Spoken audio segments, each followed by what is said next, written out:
I walked into him, thinking I knew what I was about to watch. I mean, Marlon Wayans, come on. The man's been making me laugh since the late 90s. Even when the movie around him was trash, he was still the funniest thing in it. So my brain was already wired for comedy. I thought maybe it was some satire, a little Jordan Peele wink-wink about sports culture with a few creepy bits. But no, that was me underestimating just how far they were willing to go. Because the moment that trailer energy carried over into the actual film, I realized real quick, this wasn't funny Marlon. This was Marlon, stare into your soul, strip you down to your core, make you feel like you're in a cult. And once that switch flipped, I couldn't look away. From the jump, the movie doesn't waste time pretending it's some light sports drama. Yeah, the setup is classic. Young quarterback Cameron Cade, played by Tyreek Withers, has the NFL Combine coming up, biggest opportunity of his life. He's been grinding for years, and now it's finally his shot. Except life hits him with a brick in the form of a nasty brain injury. And in that instant, all the dreams, the hype, the NFL future, it's hanging by a thread. You can see it in his eyes in those opening moments. Panic, doubt, that sinking feeling like maybe this is the moment it all slips away. And then Isaiah White walks in. Now you gotta picture this. Isaiah isn't just a good quarterback, he's the quarterback. 8 championships. His name is basically football royalty. The kind of guy sports documentaries drool over. And the way Marlon plays him, it's like the air changes when he enters a room. He's calm, controlled, smiling. But that smile has weight behind it, like he's already 2 steps ahead of you in a game you didn't even know you were playing. And when he offers Cameron a chance to come train at his private compound, it doesn't feel like an invitation. It feels like a command. The trailer already hinted at this dynamic. Isaiah, this larger-than-life mentor, pulling Cameron into his world. But watching it unfold, it's like watching a spider lure something into its web. Everything about the way he talks, moves, even the pauses in his sentences, they're all calculated. He knows how to make you feel special, like you're chosen. And for a kid whose career just took a hit, that's addictive. Then we meet Elsie, Isaiah's wife, played by Julia Fox. Now, this is a performance that sits right in that sweet spot between glamorous and unsettling. She's an influencer. She knows how to play the camera, how to keep the image perfect. But every time she's on screen, you're not quite sure if she's in on Isaiah's game or if she's running her own. The way she watches Cameron, sometimes like she's assessing him, sometimes like she's warning him, it keeps you off balance. The compound itself is a character in the movie. Expensive. Every corner feels staged, like it's there to intimidate more than to comfort. And then you start noticing the little things, symbols carved into wood, strange markings on the field, a feeling that this place is designed for more than just football training. That's where the occult edge starts bleeding in. One of the most chilling moments early on comes during a training montage. You think you're just watching drills, footwork, but then the edits start getting weirder. Cuts to the symbols, flashes of distorted faces. The sound design shifts, breathing gets heavier. There's this low hum, like something's vibrating under your skin. And then Isaiah's voice cuts through. What are you willing to sacrifice? That line hits like a challenge, but also like a test you can't refuse. Cameron answers without hesitation. Everything. Now, that's the moment you realize, this isn't just about sports anymore. This is about control, about devotion, about bending someone until they'll break themselves just to please you. The film leans into that cult of the athlete. Football isn't just a game, it's religion. The field is an altar. The playbook might as well be scripture. And Isaiah? He's the high priest. The way Marlon delivers his speeches, you believe him, even when you know you shouldn't. That's the dangerous part. He's not losing his cool. He's steady, almost fatherly, which makes the moments when that mask slips absolutely bone-chilling. Jordan Peele's influence is all over it in the pacing of the horror. It's not jump scares every 30 seconds. It's slow rot. The charisma curdling, as those early reviews said. You feel the tension building in your gut scene by scene. And Cameron, Tyreek Withers nails that progression from grateful protege to desperate follower. At first, he's eating up every word Isaiah says. Then he starts looking tired. Then paranoid. But by the time we get into the meat of the movie, he's too deep. That everything he promised? You can see him starting to understand what that actually costs. Elsie gets more layered too. Julia Fox plays her like she's both trapped and complicit. There's a dinner scene where she's telling this story.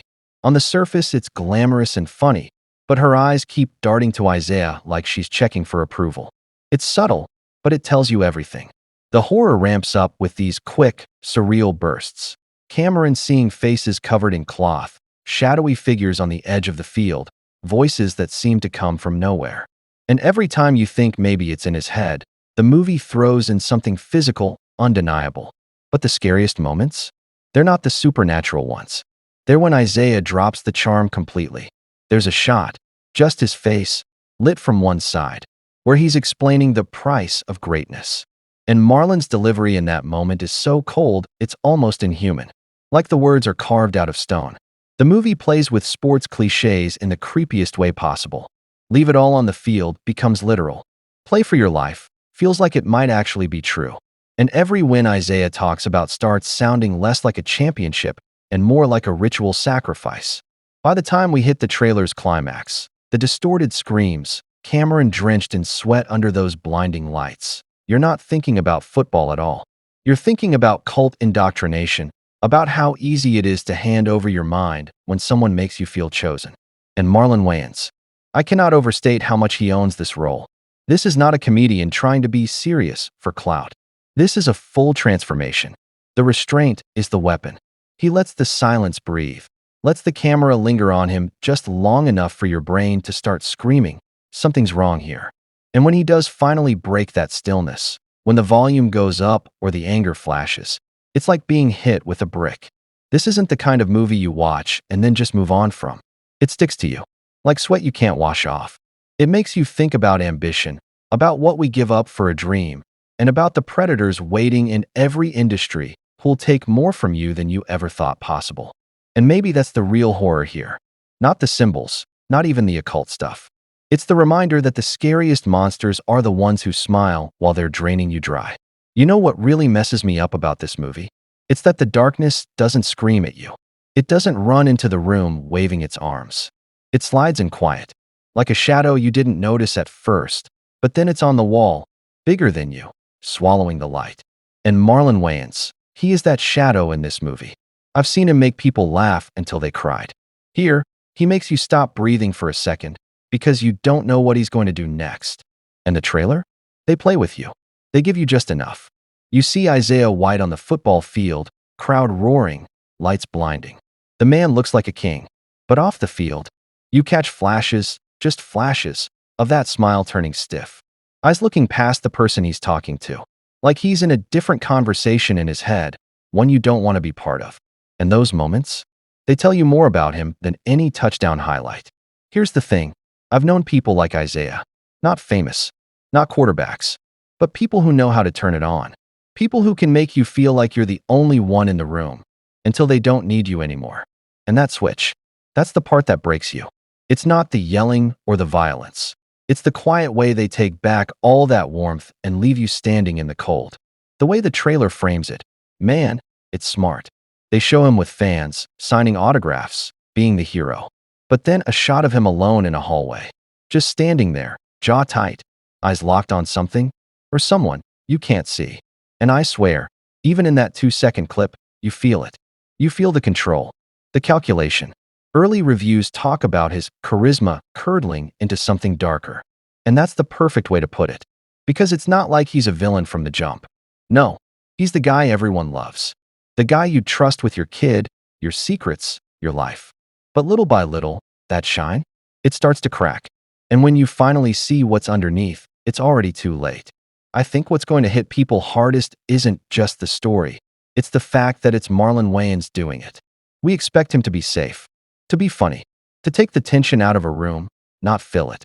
So when he's the one holding the tension like a loaded gun, our brains don't know what to do. It's unsettling in the best way. And this is where it gets meaningful for me. Because him isn't just about a football star with a dark side. It's about image. About the way we put people on pedestals because of what they give us, not who they really are. We love the entertainer, the athlete, the public face. We don't ask what's happening behind the scenes until it hits the news, until someone gets hurt. And by then, we're all like, I had no idea. But the signs? They were there. The cinematography helps too. The colors go from bright stadium lights to muted shadows. It's like you can feel the air get heavier as the story shifts. And that's real life, isn't it? People don't show you their darkness under the sun. They wait until you're alone, until the lights are low, until no one else can see. You know what else? Watching Marlon play Isaiah makes me think about second chances and how some people don't deserve them. Because talent isn't the same as goodness. Being great at something, whether it's football, acting, making people laugh, doesn't make you a great person.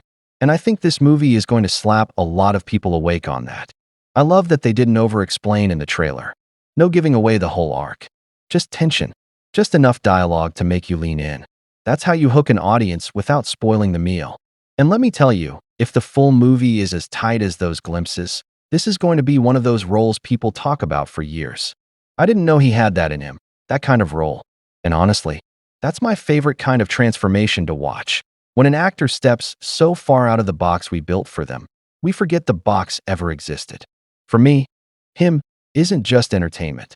It's a reminder that charm can be dangerous, that applause can be a mask, and that the people who make you feel safe can sometimes be the ones you should be running from. By the time the credits roll, I have a feeling we're going to know exactly why they called it him. Not just because Isaiah White is the guy, the star, the hero, but because he's the kind of man who makes you whisper it. Him, the one you can't stop thinking about, the one who leaves a mark, for better or worse. And maybe, just maybe, it's going to make us all think twice about who we give that title to in real life.